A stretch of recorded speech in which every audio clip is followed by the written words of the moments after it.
नमस्कार, मैं सिरांधा आप सभी दर्शकों का अन्नदाता कार्यक्रम में स्वागत करती हूं। आजकल किसानों का रुझान जैविक खेती की तरफ बढ़ रहा है और जैविक तरीके से खेती करने के लिए किसान वर्मी कंपोस्ट का उपयोग करते हैं। आज हम आपको गांव इटावा भोपजी, जिला जयपुर के प्रगतिशील किसान जगदीश प्रसाद यादव से मिलवाने जा रहे हैं, जो एचडीपी बेड़ों में वर्मी कंपोस्ट तैयार करके फसलों में उपयोग कर रहे हैं। तो आइए मिलते हैं इन्हीं से। जब से हरित क्रांति आई है तब से हमारे खेतों में जहर की मात्रा बहुत दिनों दिन बढ़ती जा रही है। सबसे बड़ी चिंता यही थी कि खेतों को जहर मुक्त कैसे किया जाए और उसके बावजूद पोषण की भी पूरी उसमें उपलब्धता रहे ज़मीन में फसलों के लिए। तो उसका एक जैविक तरीका है वर्मी कंपोस्ट का। तो वर्मी कंपोस्ट के लिए मैंने भी यूनिट लगा रखी है। मैं अपने घरेलू काम के लिए इसको उत्पादित करता हूँ। किसान भाइयों, आप अपने खेत में केचुए की खाद वह वर्मी वॉश का प्रयोग करके लागत को कम करने के साथ साथ पैदावार की गुणवत्ता भी बढ़ा सकते हैं। परंतु एचडीपीई पॉली बैग में केचुए की खाद बनाने की सबसे सस्ती और आसान तकनीक क्या है, आइए जानते हैं इस किसान के अनुभव को। इसमें बनाने का तरीका यह होता है कि शुरू में एक नीचे 2 से 3 इंच की लेयर दी जाती है घास पत्तों की।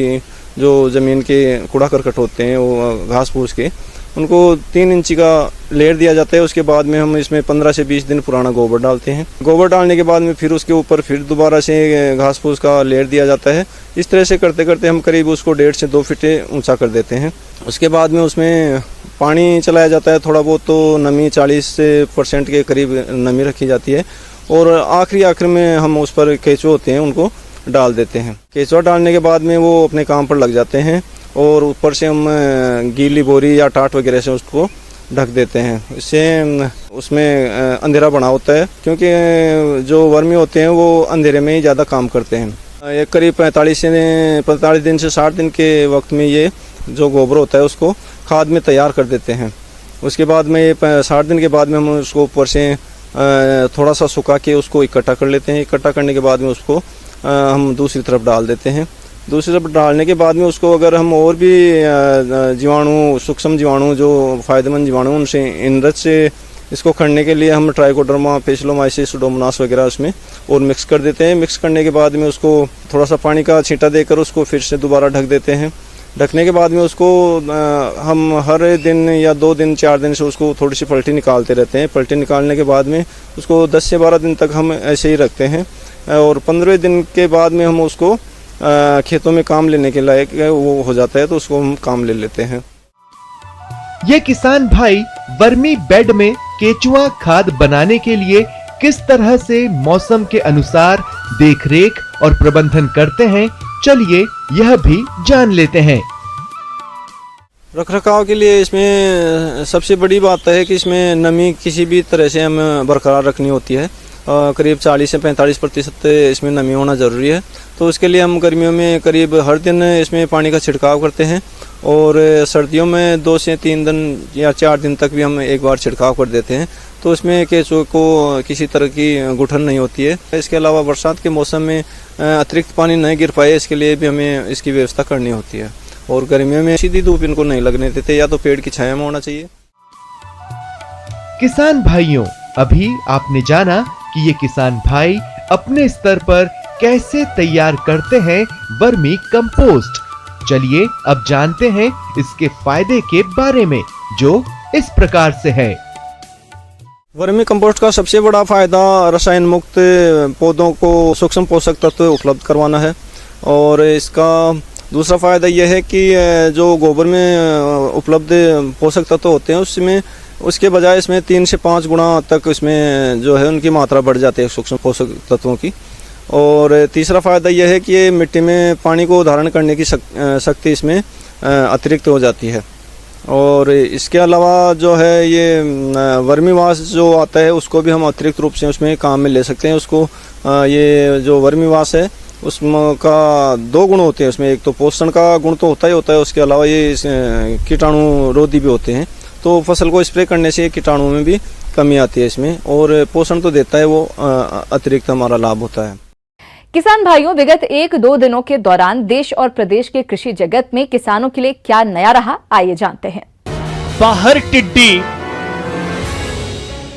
घर में टिड्डी, पेड़ पर टिड्डी, दीवार पर टिड्डी, जिधर देखो उधर टिड्डी ही टिड्डी।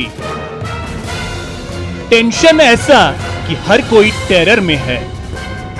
जी हां, कोरोना संकट के बीच छोटे घुसपैठिए ने एक बार फिर से ऐसा बड़ा हमला बोला है कि मरुधरा के किसान त्राहिमाम कर उठे हैं। सरहद पार से आए जिद्दी टिड्डियों का दल फसलों को चट करते हुए जयपुर तक पहुंच गया है। शहर के आसपास के इलाकों में फसलों और पेड़ों पर हमला बोल चुके टिड्डियों का रौद्र रूप देखकर किसानों के हाथ पांव फूल गए हैं। टिड्डियों का सबसे ज्यादा प्रकोप सरना चौड़ और सांचोता गांव में है। कृषि मंत्री लालचंद कटारिया ने टिड्डी प्रभावित गांवों का दौरा कर हालात का जायजा लिया। कृषि मंत्री भी मान रहे हैं कि बड़े स्तर पर हुए टिड्डियों के हमले से निपटना बड़ी चुनौती है। वो अपने इंडिविजुअल खेतों की तारबंदी की इस प्रकार है, तो कई खेतों में जाने में भी अवरोध हो रहा है। किसान भी लगे हुए हैं। कुछ ही हाइट पे बैठ गई, जो पेड़ों की हाइट है, तो वहां तक दवा स्प्रे हो नहीं सकता। यहाँ पशुपालन का बहुत बड़ा काम है, जिसका चारा है, तो हम हर जगह स्प्रे कर नहीं सकते। अभी इसमें लगे हुए हैं कि किस तरीके से जहाँ जहाँ ये शहर में उधर है, उसको तो हम बाहर ले जाके दूसरी जगह जहाँ बैठेगी सेकंड फेज में, वहाँ मारने की कोशिश करेंगे। पर गाँव में भी आप देख रहे हो, यहाँ किसानों को सबको मोटिंग पहली बार आई है। तो एक तो कई लोगों ने तो बचपन से लेकर 30-30, 40-40 साल तक आज तक टिड्डी देखी नहीं, तो एक अलग माहौल देखने वालों का बना हुआ है। कुछ किसान जो पुराने हैं वो समझते हैं, वो अपने हिसाब से लगे हुए हैं। कुछ थाली पीट रहे हैं, उड़ाने का काम कर रहे हैं, तो सारा चल रहा है। प्रशासन लगा हुआ है, करते हैं इसका, क्योंकि ये तो बार बार जो पीछे से लगातार दबाव बना हुआ टिड्डी दल का, उससे काफी परेशान है। टिड्डियों का दल हरियाली को चट करते हुए लगातार अपना दायरा बढ़ाता जा रहा है और अब आसमान में उड़ता आतंक शहर के दादी का फाटक, विद्याधर नगर और मुरलीपुरा स्कीम इलाके में भी दस्तक दे चुका है।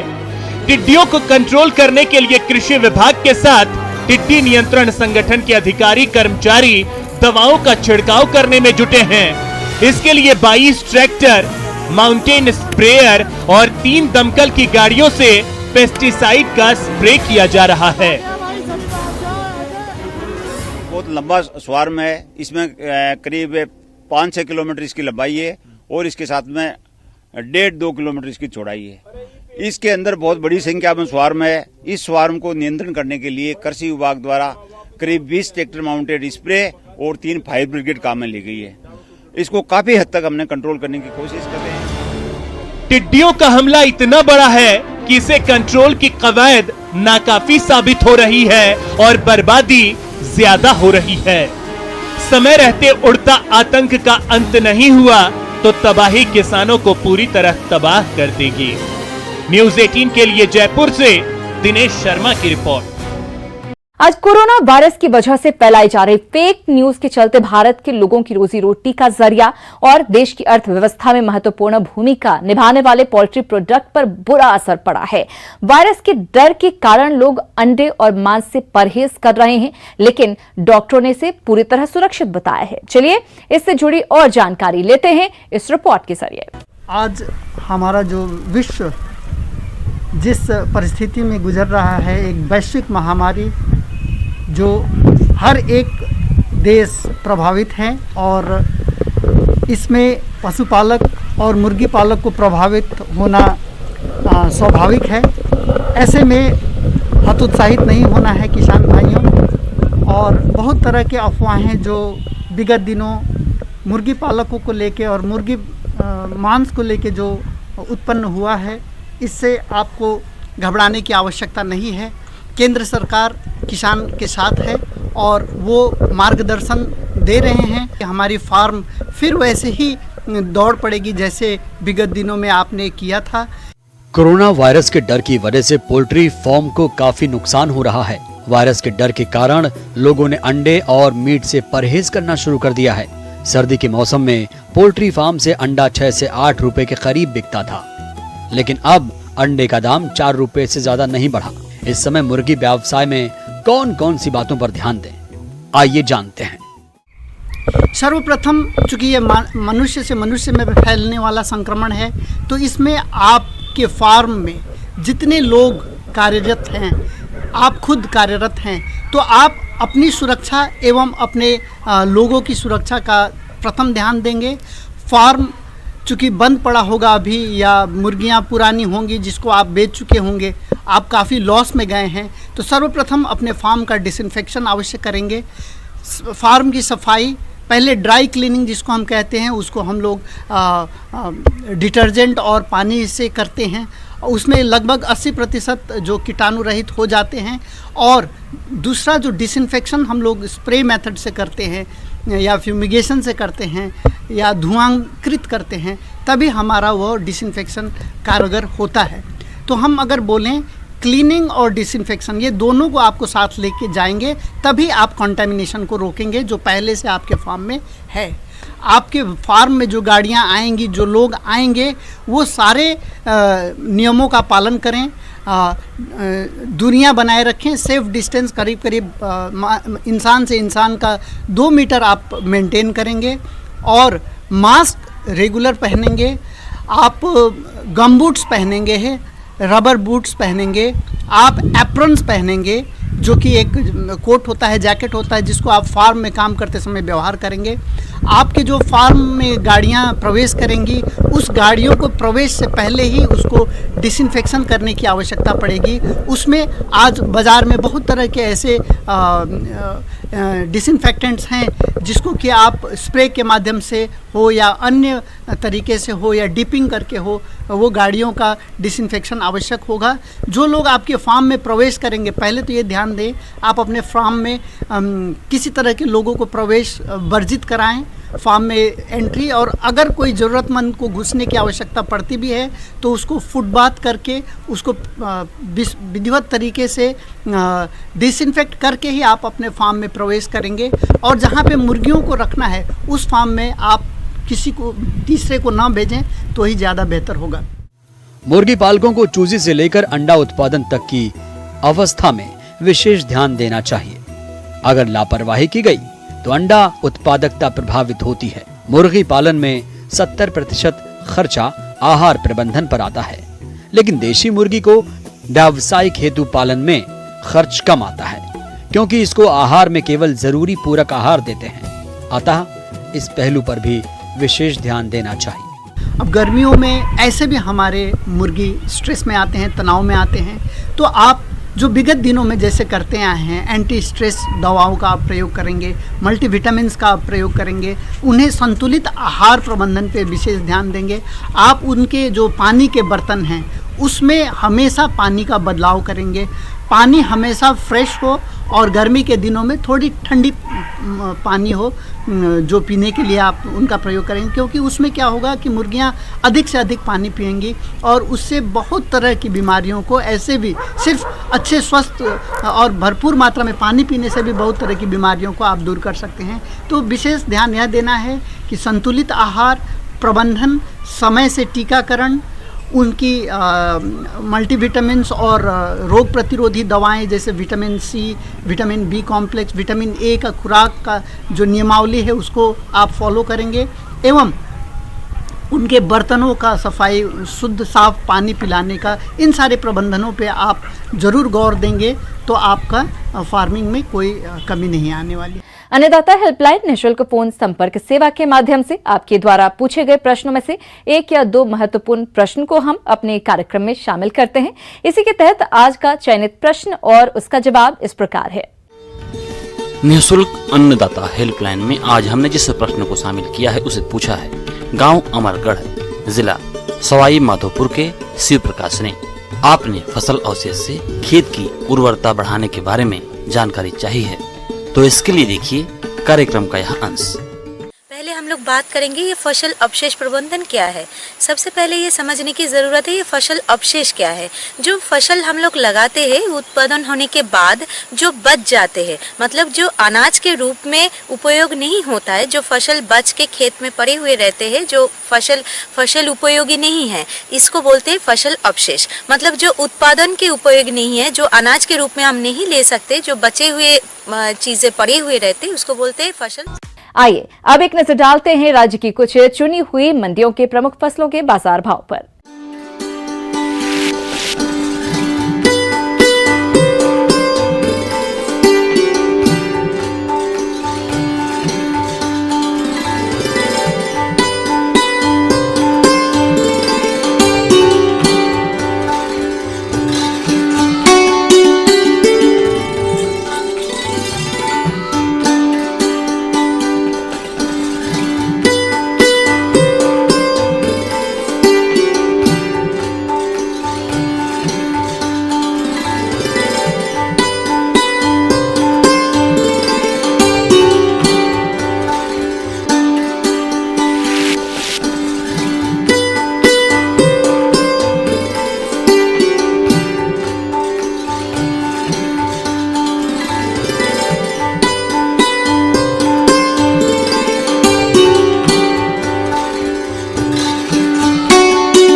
अब आइए देखते हैं कल दिखाए जाने वाले कार्यक्रम की मुख्य झलकियां। बकरियों को बीमारियों से बचाव के उपाय,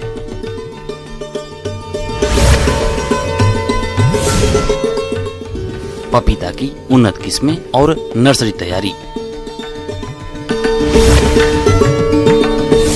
किसान भाइयों, अन्नदाता आपकी सेवा के लिए संकल्परत है। कृषि संबंधित समस्या एवं सुझावों के लिए आप हमें इस पते पर संपर्क कर सकते हैं। प्रोड्यूसर अन्नदाता, news 18 Rajasthan, Ramoji film city, Hyderabad 501512।